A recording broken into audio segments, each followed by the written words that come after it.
जिंदगी के भिन्न रंगों को समेट कहानी का आकार देता हूँ। कुछ इसलिए ही तो कहानीकार कहलाता हूँ। मित्रों, सुना रहा हूँ वहां कोई नहीं जाता पार्ट 2। पिछले भाग में आपने सुना कैसे 3 दोस्त अमित शेखावत, सुदीप सिंह और पुनीत भगत आए तो जैसलमेर छुट्टियां मनाने थे, पर तीनों उस जंगल में जाने की ठान लेते हैं जहां कोई नहीं जाता। हालांकि पुनीत जंगल में नहीं जाता, पर जब अमित और सुदीप जंगल से बाहर निकलते हैं तो पागलों जैसी हरकतें करने लगते हैं। अमित कहने लगता है, मेरी लाश यहीं गड़ी है, इसे मुझे निकालना है। वहीं सुदीप दोनों पैर ठीक होने के बावजूद कहने लगता है, मेरे पैर कटे हुए हैं, मैं चल नहीं सकता।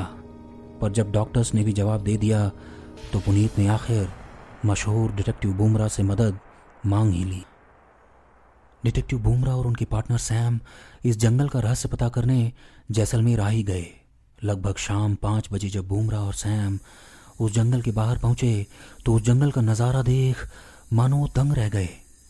बाहर से देखने में तो ये जंगल लगता ही नहीं, बल्कि इतना खूबसूरत दृश्य तो मैंने कभी देखा ही नहीं। हरे भरे पेड़, अनेकों फूल, पक्षियों की मधुर चहचहाट, भला इसका क्या रहस्य होगा, सैम ने कहा। तभी पुनीत भी वहां पहुंच गया। डिटेक्टिव, बाहर से जंगल को भांपना बहुत मुश्किल है। कहते हैं ये जंगल ऐसा नहीं जैसा बाहर से है, पुनीत ने कहा। मतलब? डिटेक्टिव बुमरा ने पूछा। मतलब यह कि ये जंगल अंदर से बिल्कुल उल्टा है और उतना ही डरावना जितना बाहर से ये लुभावना दिखता है। क्या आप मेरा कहा सामान लाए हैं? डिटेक्टिव बुमरा ने पुनीत से पूछा। जी हाँ, ये रहा वो इंजेक्शन, ये खास पट्टियाँ, हेलमेट और हाँ, ये चश्मा, पुनीत ने डिटेक्टिव बुमरा को सामान देते हुए कहा। डिटेक्टिव बुमरा भी जंगल की ओर बढ़े ही थे कि उन्हें वहां वो बोर्ड दिखा जहां लिखा था, यहां कोई नहीं आता, लौट जाओ।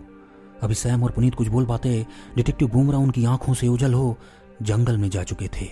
अभी डिटेक्टिव बुमरा अंदर आए ही थे कि अंदर का दृश्य देख उनकी आंखें फटी की फटी रह गई। अंदर से पूरा जंगल मानो एक सफेद से धुएं की चादर में ढका हुआ था और घने सन्नाटे से घिरा ये जंगल इतना डरावना लग रहा था कि किसी को भी अंदर तक भयभीत कर सकता था। कुछ समय चलने के बाद अचानक डिटेक्टिव बुमरा के पांव रुक गए। उनके सामने एक व्यक्ति मदद की गुहार लगा रहा था, जिसका सिर्फ आधा शरीर ही दिख रहा था और बाकी पेड़ के तनों के अंदर था।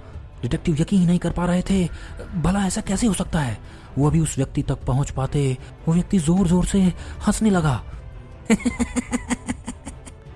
डिटेक्टिव बुमरा ने अपने चेहरे को थपथपाते हुए फिर से उस ओर देखा, पर वहां अब कोई नहीं था, बल्कि एक अजीब सी झोपड़ी दिखी जिसमें से रोशनी आ रही थी।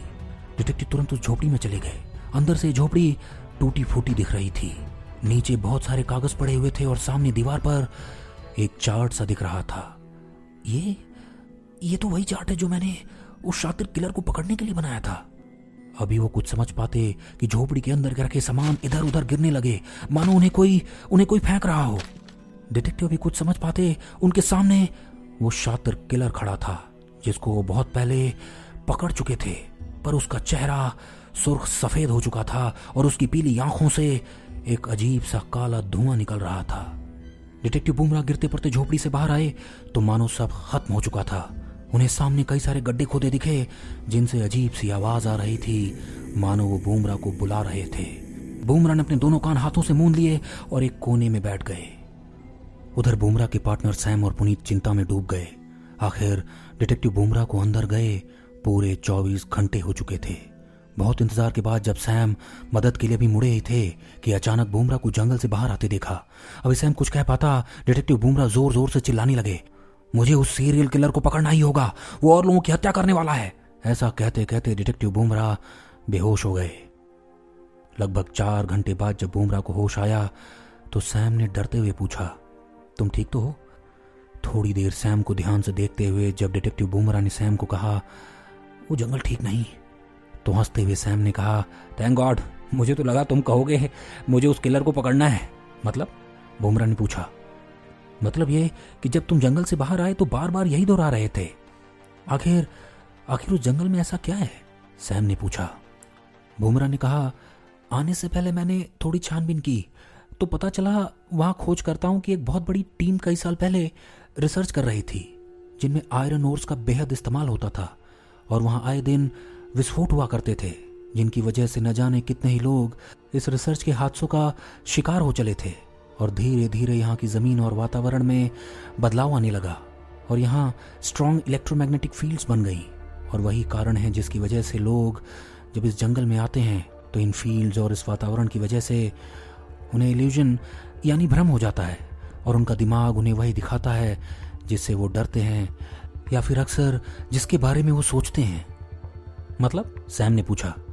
मतलब ये कि अमित शेखावत एक साइंटिस्ट थे और वो इस बात पर शोध कर रहे थे कि मौत के बाद सोल होती भी है कि नहीं। और जब उस जंगल में वो गए तो बार बार यही कह रहे थे कि मेरी लाश यहीं गड़ी है और इसे मुझे निकालना है। यानी उनकी सोच उन पर हावी हो गई और वो समझ बैठे कि वो मर चुके हैं और उनकी आत्मा बाहर है। ठीक ऐसा ही सुदीप के साथ हुआ। वो एक रनर था जिसे दौड़ने का बेहद शौक था, पर कुछ दिनों पहले एक एक्सीडेंट के कारण उसके दाएं पैर में पैरालिसिस हो गया। हालांकि वो ठीक हो गया था, पर उसकी यह सोच कहीं उसके पाँव में दोबारा पैरालिसिस ना हो जाए उसके ऊपर हावी हो गई। यानी उसे लगने लगा कि उसके पाँव कट चुके हैं और वो अब चल नहीं सकता। कुछ मेरे साथ भी वैसा ही हुआ।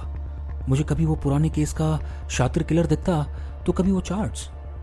पर तुम पर इसका असर क्यों नहीं हुआ? सैम ने पूछा। मैंने वो इंजेक्शन, पट्टियाँ, ग्लासेस और हेलमेट इसीलिए तो मंगवाए थे। जंगल में जाने से पहले मैंने वो इंजेक्शन अपने आप को लगा लिया था, जिसकी वजह से मेरे दिमाग पर इल्यूजन का असर परमानेंट नहीं हुआ। हेलमेट भी सर को एक दोहरे शील्ड की तरह बचा रहा था, जिसमें एक खास फोम का इस्तेमाल हुआ था। और इंफ्रारेड ग्लासेस मुझे अंधेरे में मदद कर रहे थे। और वो पट्टियाँ? सैम ने पूछा। वो तो गांव की अफवाह थी कि जंगल में पाँव की तरफ मत देखना। मुझे लगा पाँव को भी कुछ हो सकता है, इसलिए मैंने पाँव पर ये एंटीसेप्टिक पट्टियाँ बांध ली। पर वो तो बस एक अफवाह निकली।